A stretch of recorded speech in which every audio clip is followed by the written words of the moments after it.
Assalamu alaikum. Peace be unto you, and welcome to Sajdah's Morning Coffee Talks, where we talk about life, love, and business. So grab you some coffee, or if you're fasting like I am, get you a little coconut water so you can hydrate. And we'll be right back. Tell a friend. See you in a few minutes.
O Allah, guide me among those whom Thou hast guided aright, and preserve me among those whom Thou hast preserved, and befriend me among those whom Thou hast befriended.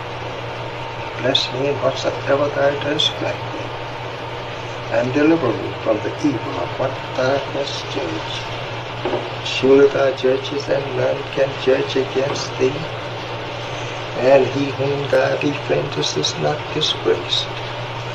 Blessed art Thou, O Lord, and exalted be Thee above what they set up besides Thee. I bear witness, nothing deserves to be served besides Thee, and I bear witness that Muhammad is Thy servant and apostle. Amen.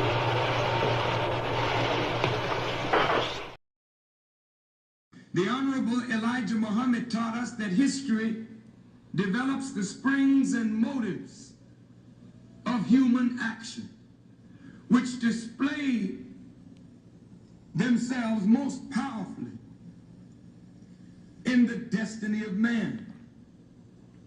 History actually motivates and stimulates human action. Sometimes you may not know what to expect from yourself.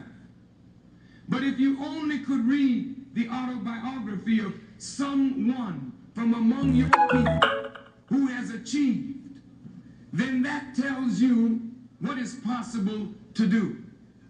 Black people in America have labored without understanding the realm of possibility for black people.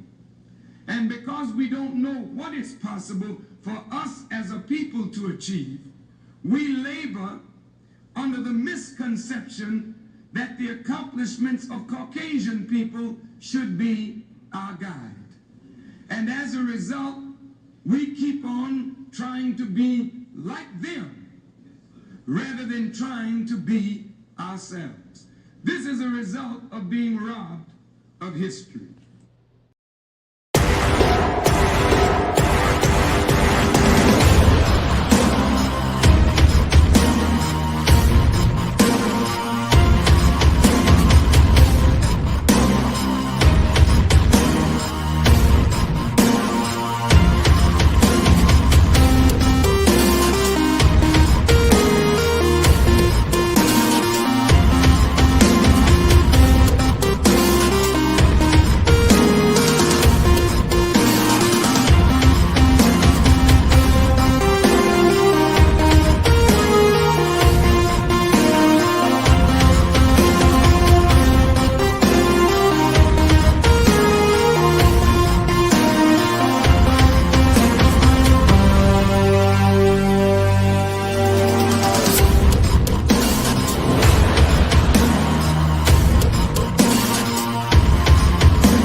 alaikum. Peace be unto you. Good morning, y'all.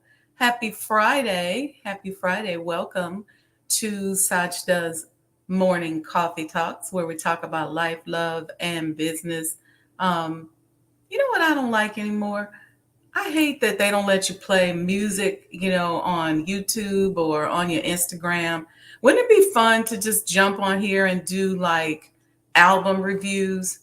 Like one of my favorite artists, Lenny Kravitz, just came out with an album and it is fabulous. And I would love to just get on here and just go song after song with y'all and go through it and talk about what he means and some of the deep words. I don't know. I just think that would be so fun. It would have been really cool when Drake and Kendrick Lamar was beefing, if we could have got on here and played each of the songs. But YouTube will shut us down. They'll block us. We'll go through all of that. And then next thing you know, it won't be up anymore, or they'll silence it, or they'll do something crazy. So I don't like that. I'm a music person. So I even like being able to play, music during the intros. But, now we got to do like duty free music and and even sometimes when you buy the royalty free music, YouTube will still flag it and say nope, can't distribute it.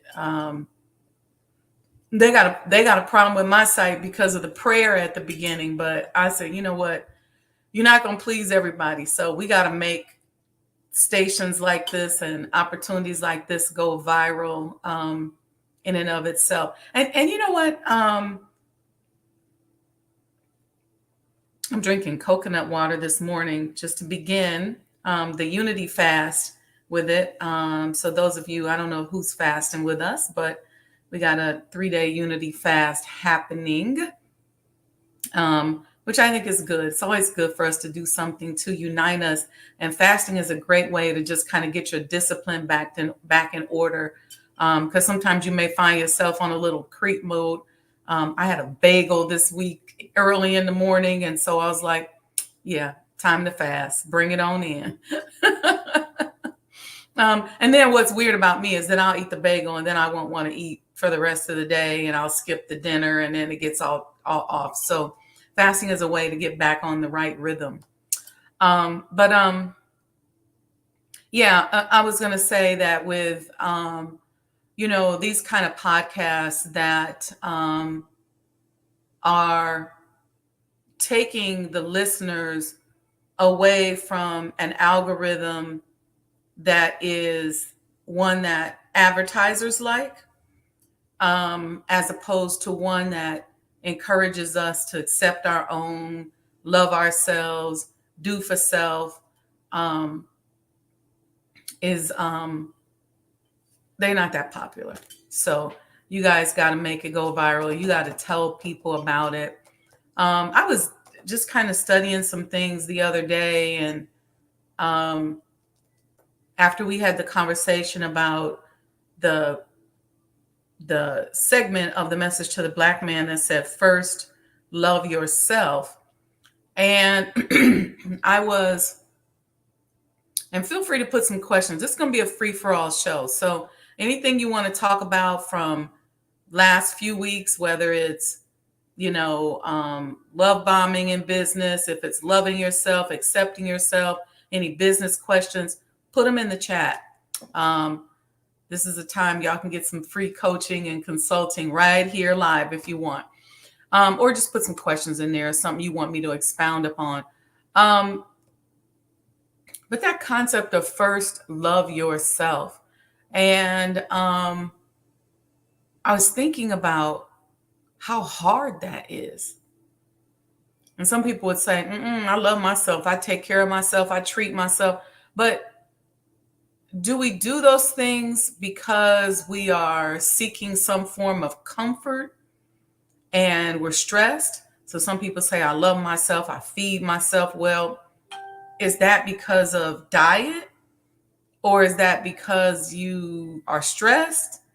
Or is it because you really love yourself? Like, what is it for? And how hard is it to love yourself in the midst of all these other suggestions out here that are creating opportunities for us to do things that don't represent who we are. Um, I just think it's interesting, right? Um, some people say, I love myself, I take care of myself. Well, of course, we get up, we fix ourselves up each day. But how much of that is an out of control ego, and how much of that is vanity? And what does it look like to really fix yourself up because you love yourself? What is the true definition of that? What does that really and truly honestly mean? I mean, it's really something for us to think about, right? We talk about ego all the time, and there's a lot of movement out there. I remember, especially during the time when everybody was getting into Eckhart Tolle, and Oprah was doing all of those workshops with him, and those 2-hour episodes she had with Eckhart, and it was about removing the ego and getting rid of the ego. And and I don't know that I was ever convinced that that was totally healthy either. I think correcting the aspect of the ego where we edge God out, using Wayne Dyer's words, rest in peace to Wayne Dyer, using his words, where we edge God out, I think is good. But there's a part of our ego that is here to protect the sovereignty of who we are, right? If there was no sovereignty, no boundary around who we are, we would melt and go right back into the universe. So there has to be some kind of boundary that says, this body and clump of flesh and this energy represents this sovereign body, this sovereign person. And so there's an amount of that that's necessary. But when we get to the point where, so the battle is when we get to the point where our ego not only edges God out, but it's also striving to be special. And it doesn't care whether it's especially good or especially bad. And if you've read any of Eckhart Tolle's books, he would say things like, you say you call somebody on the phone and you say, oh man, I was so tired today. Then they, if they're nice, they're listening to you and waiting for you to finish so they could tell you how tired they were. But if their ego's really out of control and they're really insecure and they don't like the fact that you getting a little special attention because you're tired or because you have a headache, they jump right in and start talking about themselves and how tired they are, and what it is that they want and what happened to them.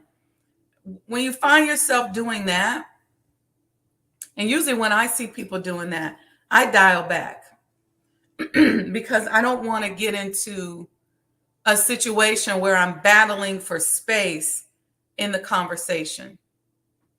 And so normally we get that with our parents, right? You just let them go, because oftentimes they got something they wanted to tell you, or something that's been, or some story they need to tell you. So you just kind of let them go. But in other relationships where we know that there needs to be a give and take, we want to be careful of that.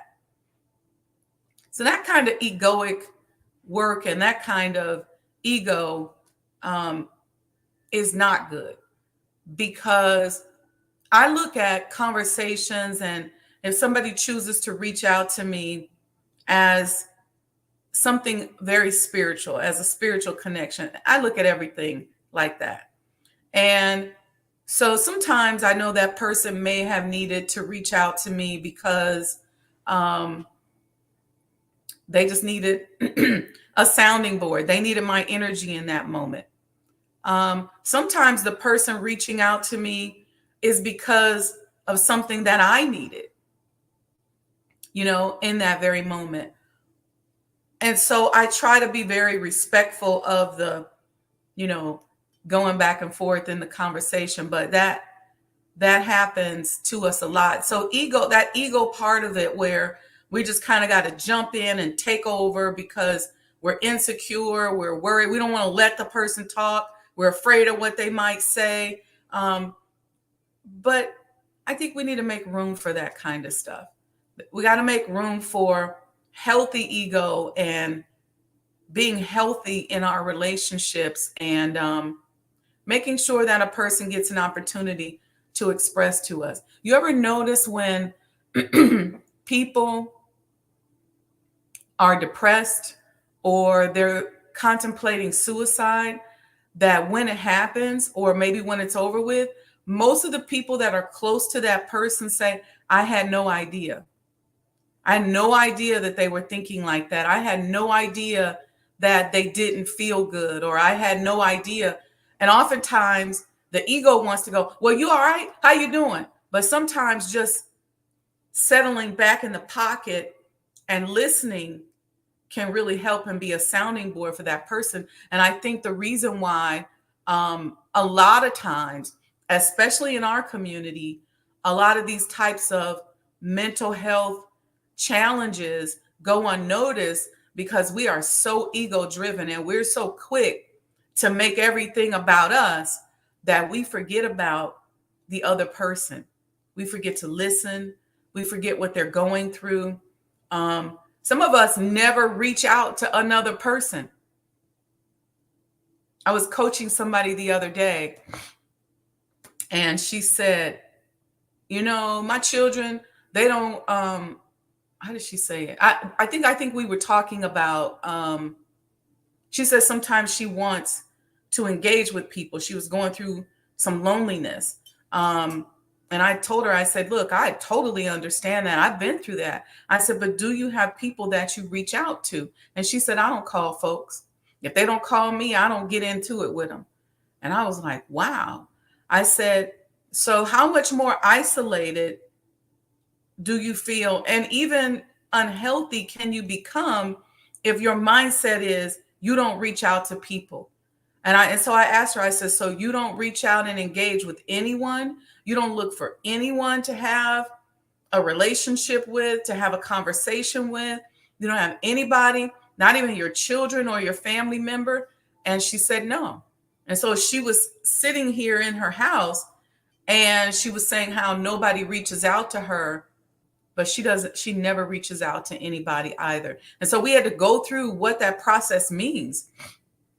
Sometimes it's a fear of rejection. Sometimes we use deceptive intelligence. She's like, well, I figured they might be doing something else.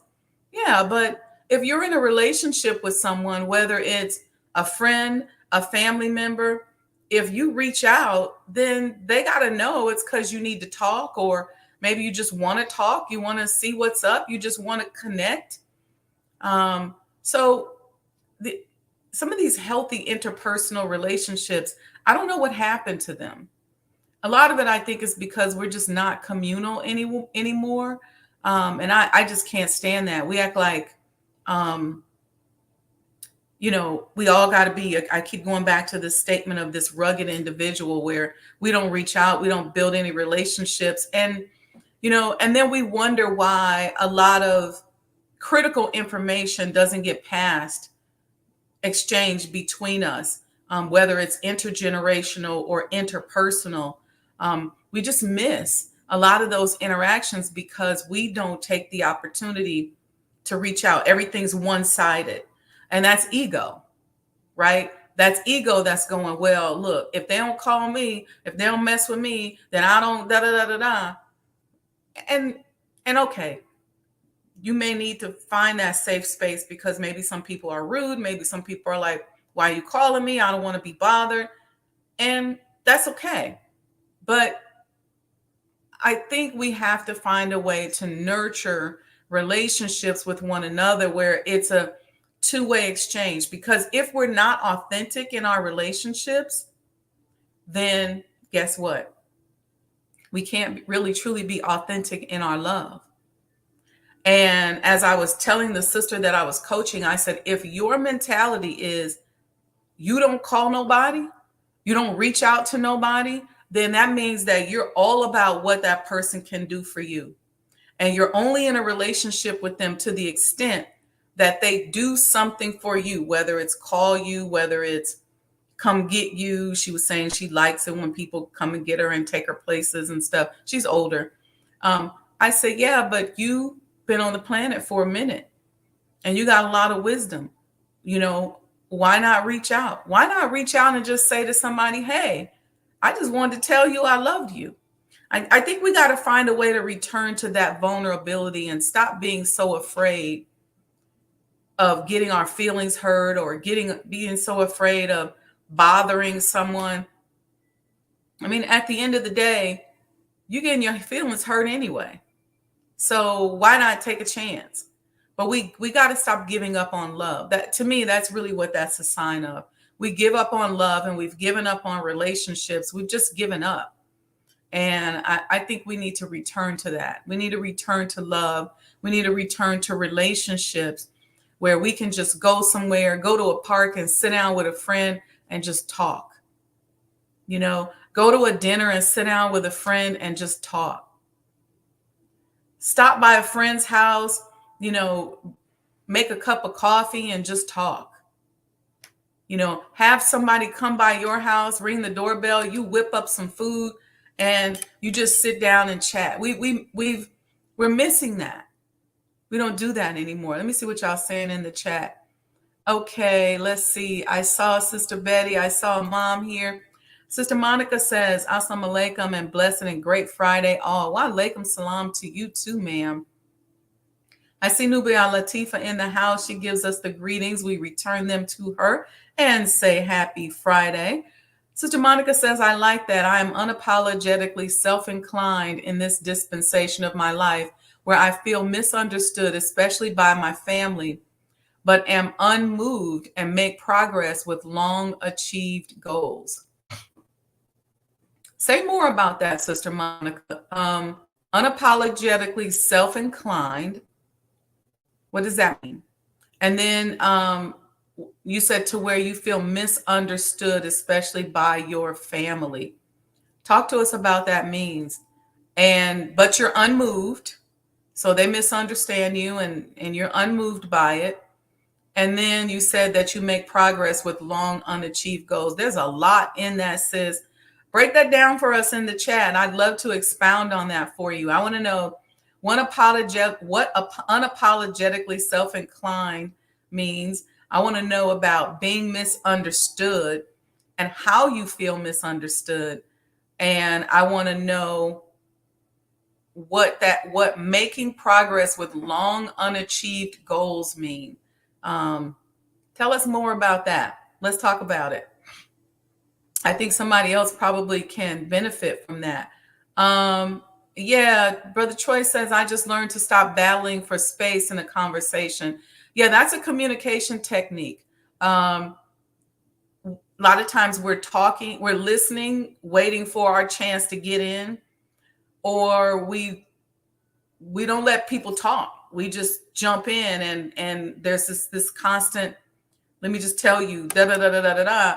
And then when you do that, next thing you know, you get off the phone with the person and you realize, man, I don't know anything about that person. For me, I think my response when people do that is to just say, okay, I guess they just kind of want to hear themselves talk and they just kind of want to tell a story. And so I let it happen.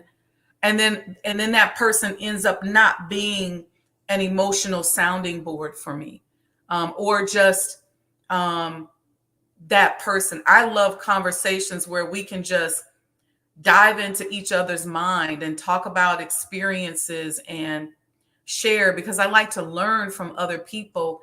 And I like to see I love it when a person is open. It's kind of like being a coach, a counselor, a psychic. And what I like to do is when a person is talking to me, I like to see what's coming up in me. How does God want to use me to talk to this person and to help this person? But if I'm rattling and babbling on, I can't help that person because I'm just talking about what's coming off the top of my head, and I'm of no really assistance. And then when I do respond, it would be if I'm in that battling space, it's let me respond real quick so that I can give you a quick sound bite and then tell you about myself. You know, this is a communication style we have to be careful of. And I think sometimes in our community, we feel so unseen and so unrecognized, and we're so competitive with one another, and we want to impress one another so much that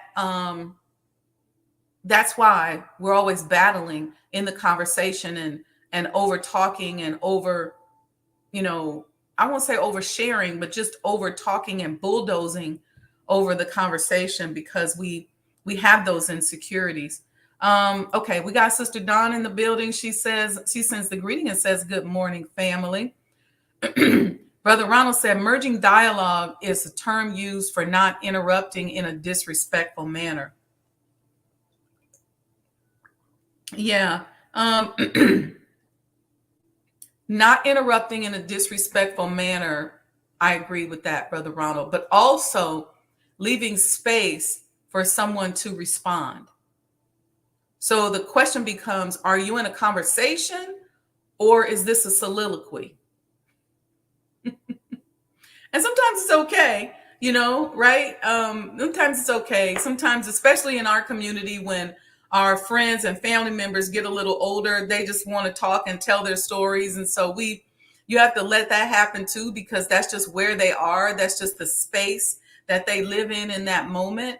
And sometimes you just let yourself be entertained by those conversations, and you laugh when it's funny, and you jump in when you can and give your opinion. But I think in those conversations where you're having a real intimate dialogue with somebody, giving them a moment to respond to you and sharing the floor is a healthy way of doing it. Okay, Sister Monica, y'all got us off into a communication conversation today. I didn't have a topic, but this is cool. So Sister Monica says, "So I have 7 children and 20 grandchildren. Congratulations. And I have always been present first for others, but putting I think maybe she means putting them first. So achieving personal and professional goals are becoming more real now that I am focused." Okay, I see what you're saying, Sister Monica. I see what you're saying. You've had these goals. You had to put the children and the grandchildren first. And I admire you for that.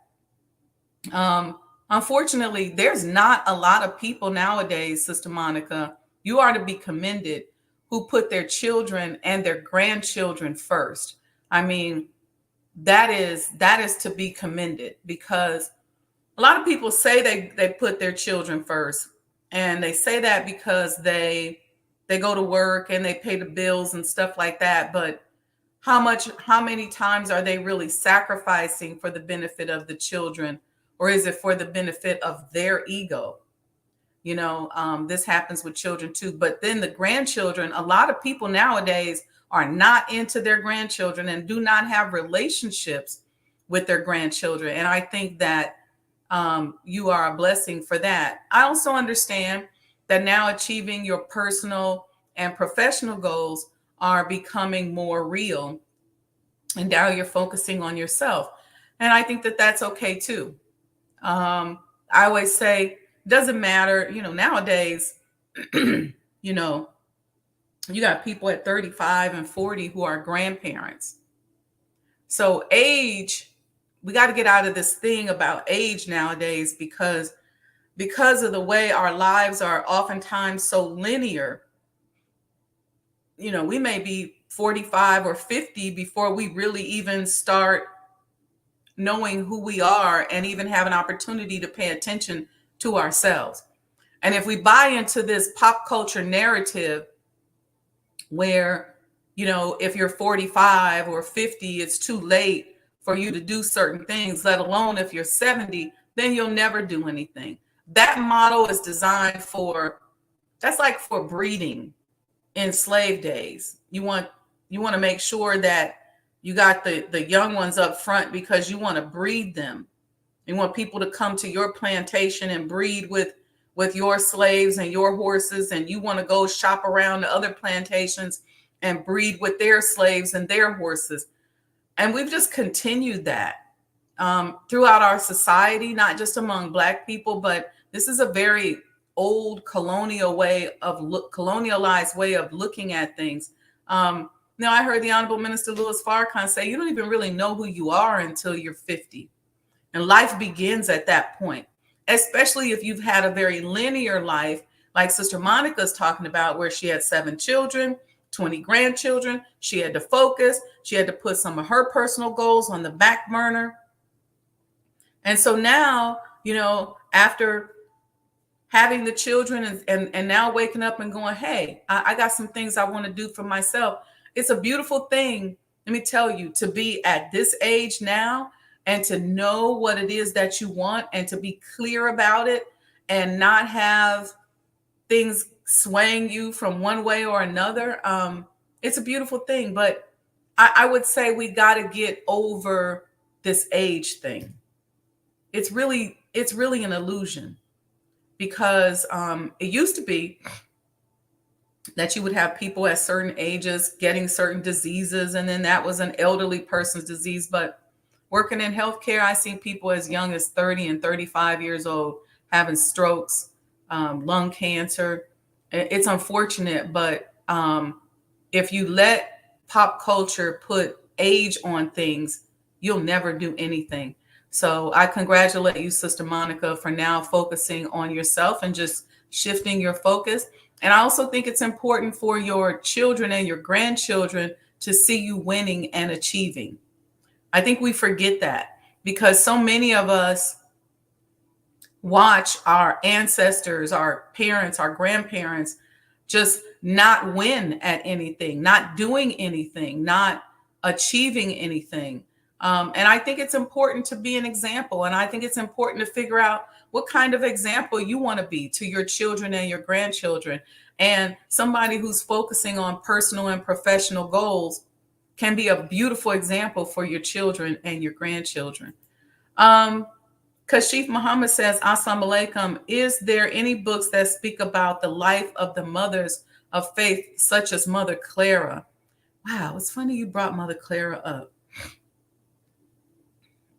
She has been on my mind heavily in the last month. There are some books out there. I'm actually looking on my bookshelf. I do have a couple. There's not a lot of books about the mothers of the faithful in totality, but there are different books out there. There's a book I know that one of Mother Clara's granddaughters wrote, or her niece wrote about her, which is probably relatively accurate.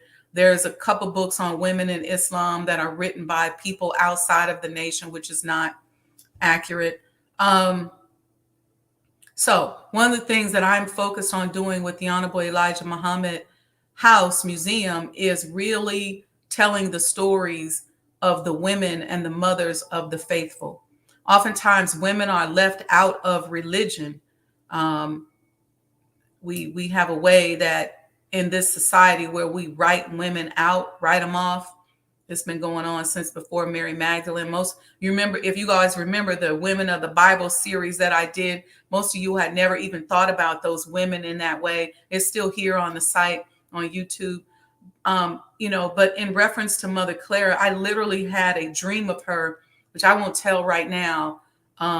But we are in the process of beginning to tape a series, and I'm going to be doing a lot of conversations with everyday women in Islam and just talking about different topics and those experiences and making sure that they get recorded in the home, in the archives, so that our women won't be written out of this movement. But Mother Clara, I would tell you this one thing.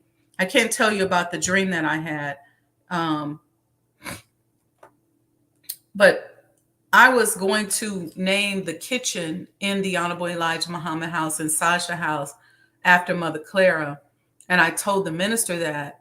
And he said, "Oh, sister," he said, I'm paraphrasing something like this, as well meaning as you may be, um, you have to infuse her throughout the entire house. If you name the kitchen after her, these brothers will keep y'all in the kitchen.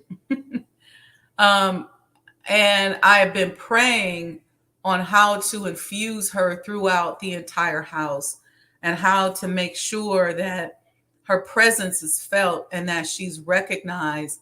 And I've been praying on that for 4 years now. And I started dreaming about her. And I actually had a vision with her. It's really been in the past month. Um, and it's very powerful. I can even feel her presence now. So I just want to thank you for bringing her up. And I just want to let her spirit know that we will not and have not forgotten about her, and we are dreaming of you, Mother Clara, and thinking of you. And we want to make sure that your story is also told. Um, so, all right, thank you for that reminder. Brother said listening is learned skill over time. Yes, it is.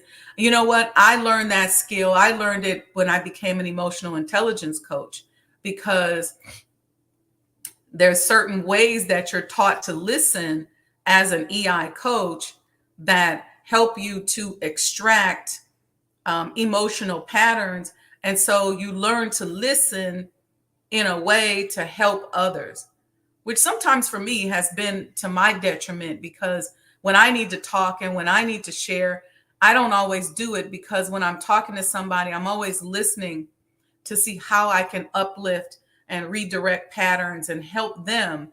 But it is a good skill because it does keep you from bulldozing the conversation. Okay, let's see.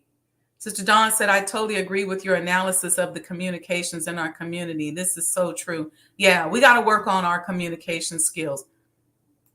Sister Monica says, precisely, thank you, and all praises due to Allah, trying to build an empire for my legacy. Yes.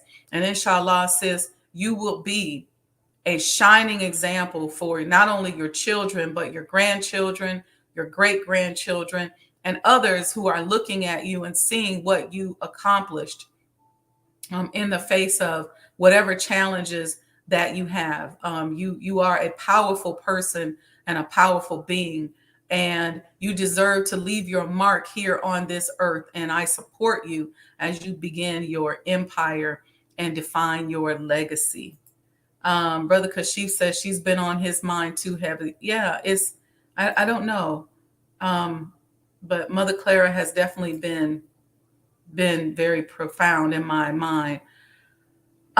Sister Dawn said, I found a book, Impeccable by Anmil Ali, to be a good book about Mother Clara. I saw that book as well. There were a few things in there I wasn't sure if it was accurate. I have that book and I've read it. I'm not recommending any book on Mother Clara except the one that I know that was written by her granddaughter, only because there's so much speculation. There's so many lies out here. Servant Nasir, wa alaikum salam. So many lies out here about the life of the Honorable Elijah Muhammad, the lives of the women who are his wives, even just the narrative of us not understanding or accepting that the Honorable Elijah Muhammad had more than one wife, that many Muslim men have more than one wife, that we're taught that one is best for us in the Nation of Islam, but some people still do it. It's a reality that we ignore. And when we ignore it, we allow the media to lie about it. And when Malcolm X, or in that time, put out the propaganda that they were a bunch of teenage secretaries, and which was not true, and just It just the lies. And so I think that that has cast a shadow over women in Islam in general um, because of the multiple wives, because of the domestication, if you will, of the woman and it being something that people look down on. Um, the concept of submission. And so the stories just go untold. And what I want to do is tell some of those stories, women who have lived through that, who want to have those conversations. And I think we have to stop being afraid of it, because as long as we continue to be afraid of it, I think we really miss the true point of relationships, and we really miss the divine feminine and the womanhood in the Muslim woman. um, I get all kind of questions. It's funny because I remember somebody saying to me when I first purchased the Messenger's home, they said to me, "They let y'all do that? They let y'all do stuff like that?" And I remember being so confused, like, what? Because if you are a member of the Nation of Islam and you and your family are truly following the teachings, um, being a woman is very liberating, and it's very beautiful because you get a chance to go deep into your divine feminine. It's very, very beautiful and very powerful. There's not discrimination. Now you're going to get people who practice Islam, and just like women are coming out of the world and we got to shed bad habits, our men are coming out of the world and have to shed bad habits on how to see women.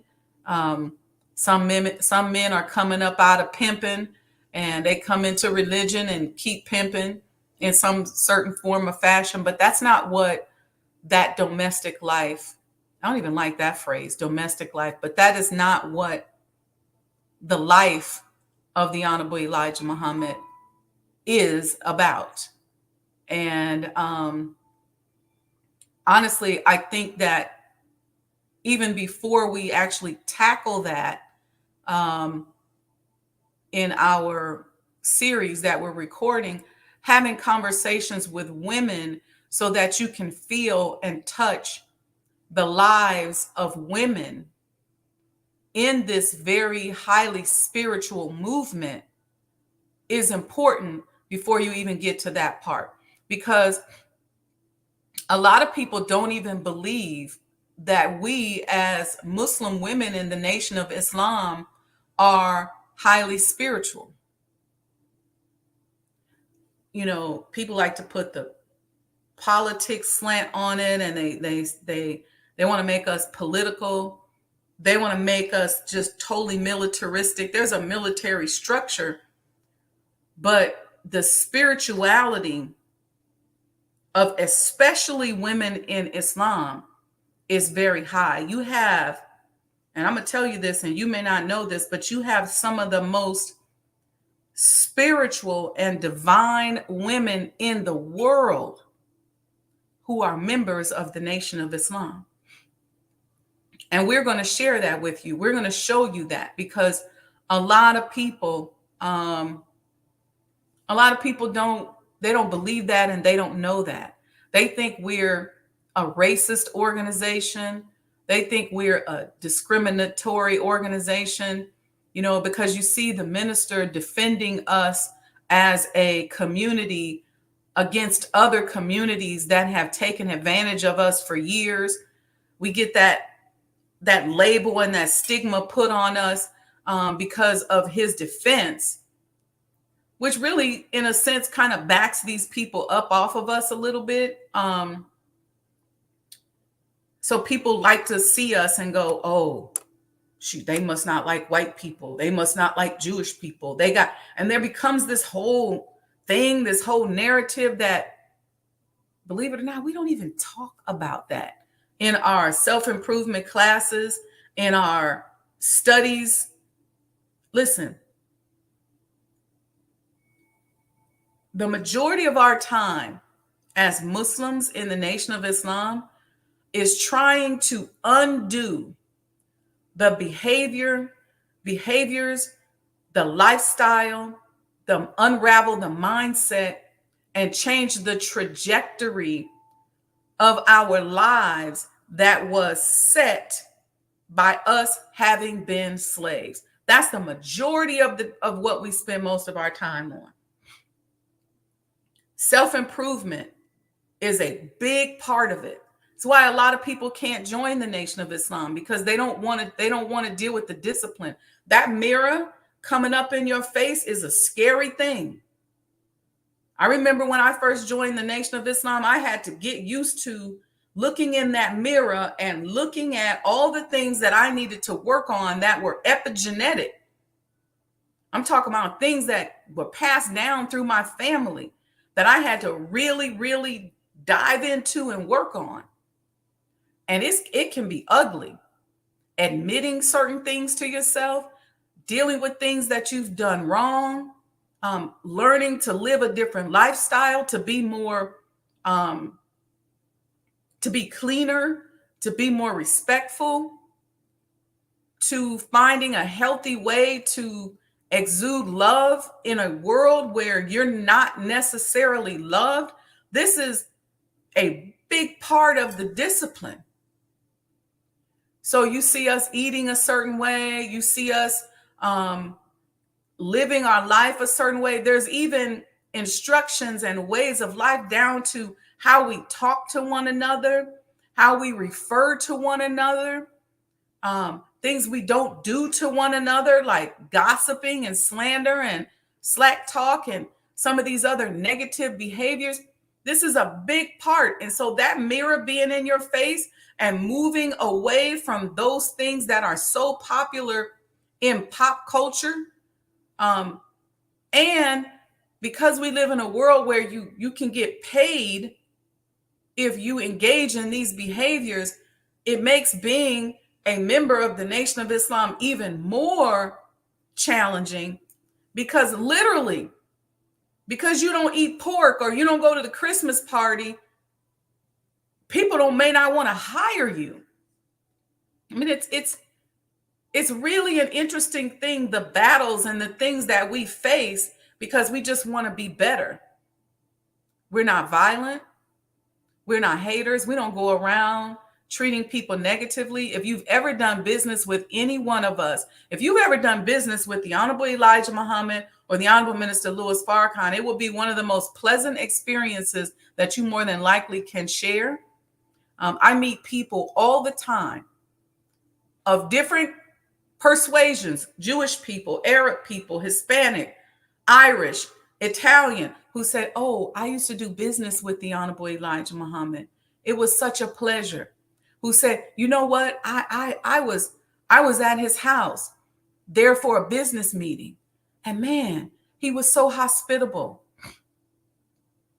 I think sometimes we just fall into the trap of, when we have a leader that, for lack of a better word, that calls a spade and does what they have to do to give us space to grow and develop. Because that's really what that is, right? You have the minister giving us space. He cocoons us so that we can be safe in our community to grow and develop, without being attacked. But we don't walk around talking about and planning and hating. Sorry about that, you guys. Hating on other people and other cultures. That's not who we are. But the woman gets left out because the propaganda that has surrounded women in religion long before the Nation of Islam or this dispensation of the Nation of Islam. Think about Mary Magdalene and think about those behaviors, that are, those descriptions that are used about women if they do something that somebody disagrees with it. First two things they say, just like they did Mary Magdalene: she's a whore and she's crazy. Whenever you see a man who you know maybe got some issues with him, if he calls a woman a whore or he says she's crazy, look deeper into it, because it's just a pattern. They want to make you look crazy and make you look like you're a whore. That's been going on. Mary Magdalene's a perfect example of that. But here, this woman was a disciple of Jesus. We talked about that. Check out the Women in the Bible series. So it's still going on. So we refuse to allow women in Islam to be written out. And yeah, that just came to me because brother said something about Mother Clara, and she's just been on my mind. Brother said yes, because Mother Clara had a profound spiritual gift. She was able to read thoughts.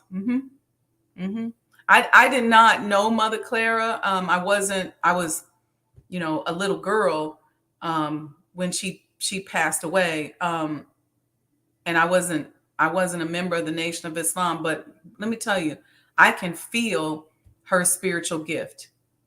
And for some reason, I literally have been dreaming about her and thinking about her for about the past month or 2 months. So this means something. Brother Kashif said the real history is that there was a Sister Supreme Captain under Master Farad Muhammad. Can forward you the book that I read this from. Sure, I would love for you to forward that. I would love to check it out. Brother Victor says, Assalamu alaikum family. Yes, we need to understand why we ignore part of the most honorable Elijah Muhammad's life.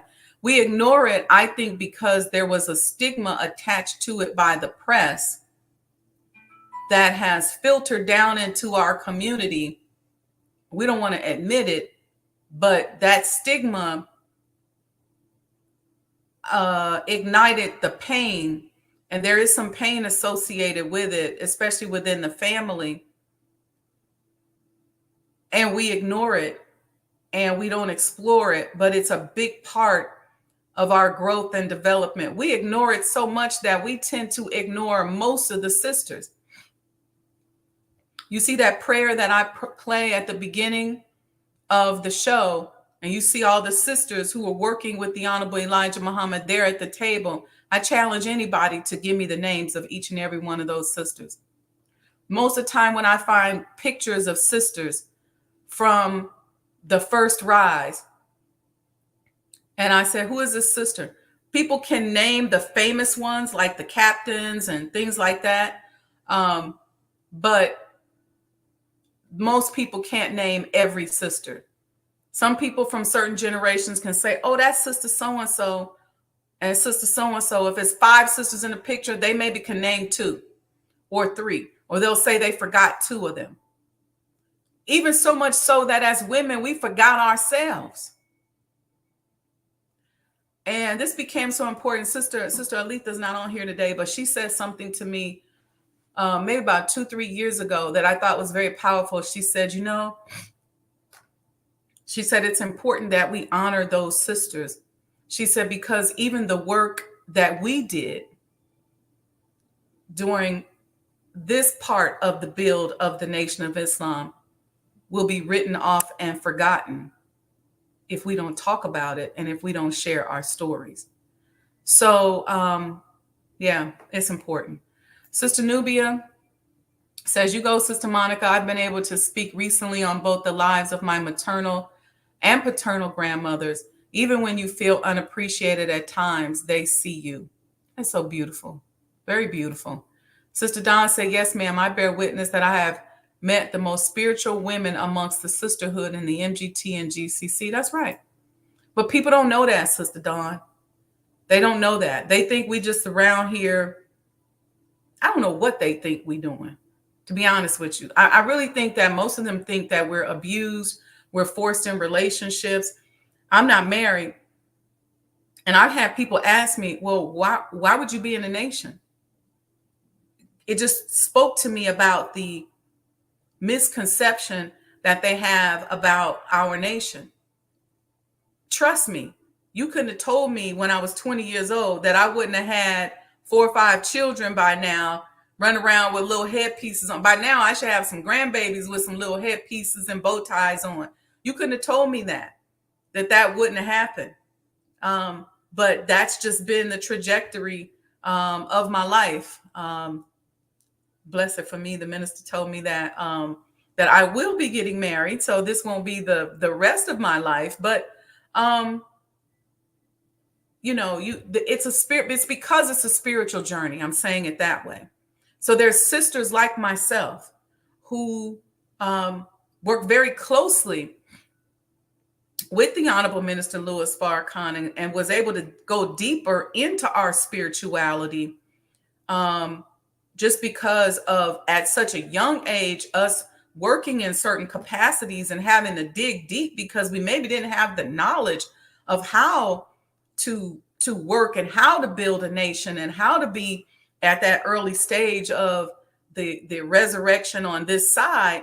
um, and being so young without without any business experience, I think Allah wanted it that way, because now we'll come with our business plan and our resume and who we are. But back then, we came with barely a degree from college, just having graduated, wet behind the ears, with all this responsibility and all of this work. And it is a part of my life I would not change for the world.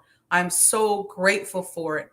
And the training that it has given me, the spiritual training, the physical training, the professional training, is like none other.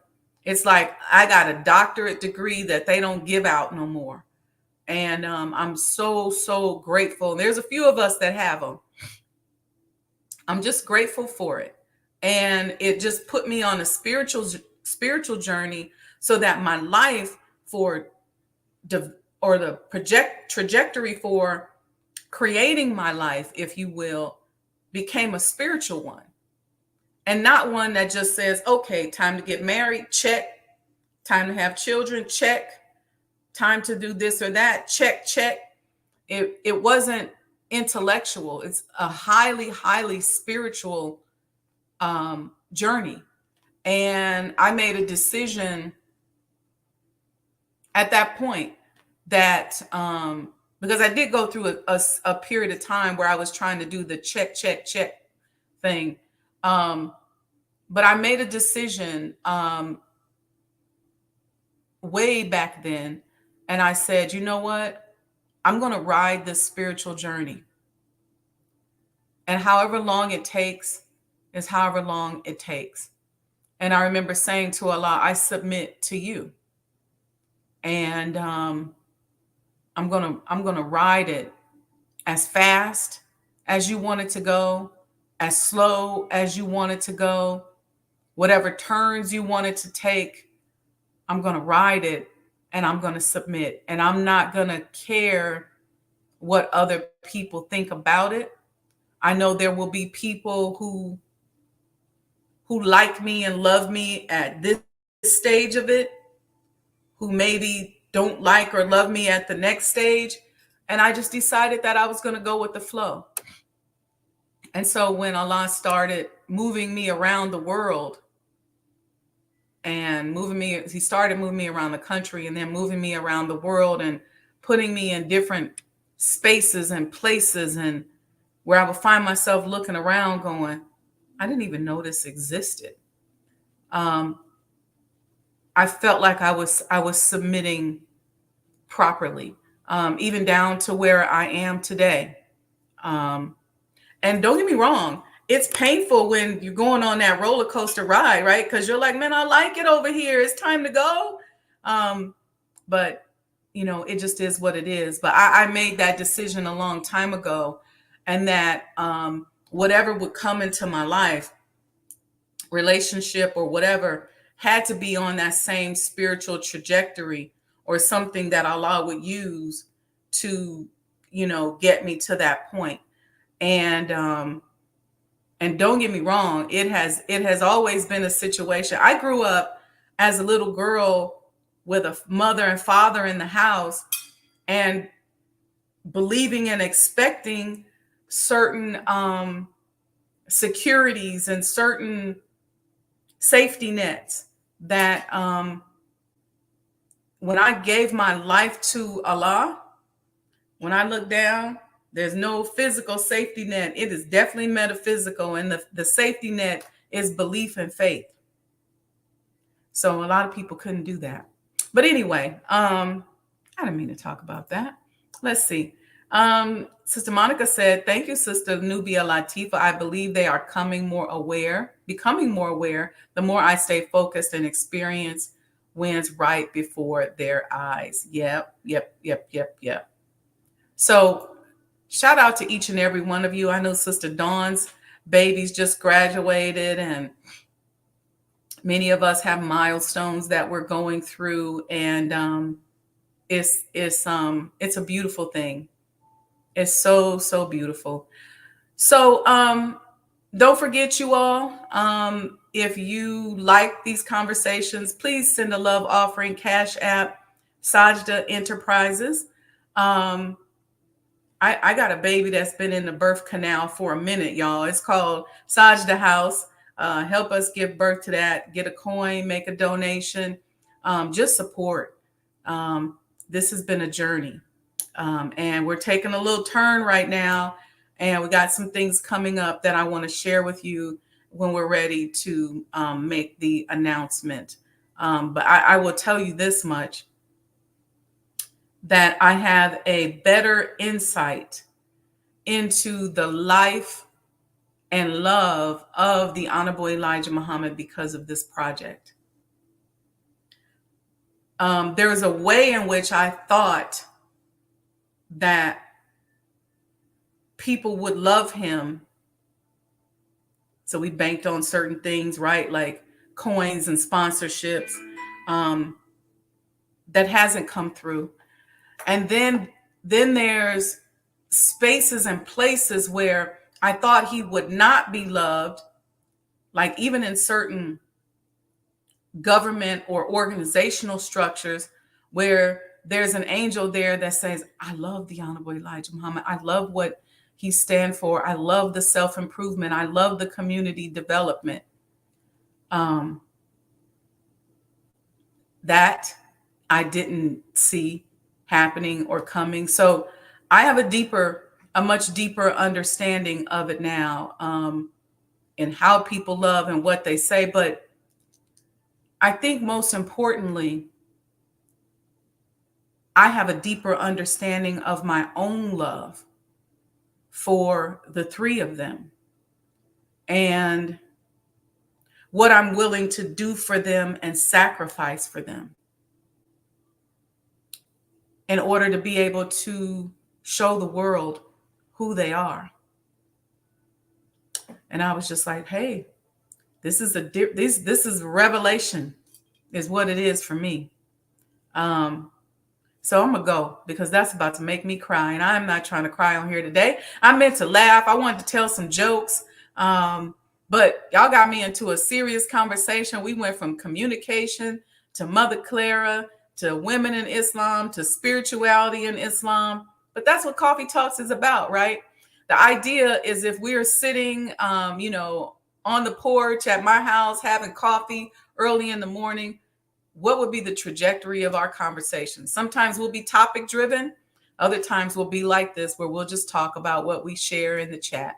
So with that, family, may you all be blessed with more goodness, more love, more peace than you've ever experienced or imagined. I love each and every one of you. I thank you very, very much for your continued support. Oh, Sister Alita said, good morning. I'm here, sis. Okay, praise be to Allah. Thank you, each and every one of you. Love somebody today. Recognize somebody today. Listen to somebody today. Hug somebody today. Just buy somebody a little gift today. Give them something today. Give them something they weren't expecting. Okay? Yes, that's exactly right.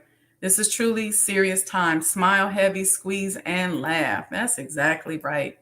So that's what we want you to do today. Give a love offering. The Cash App is Sajdah Enterprise.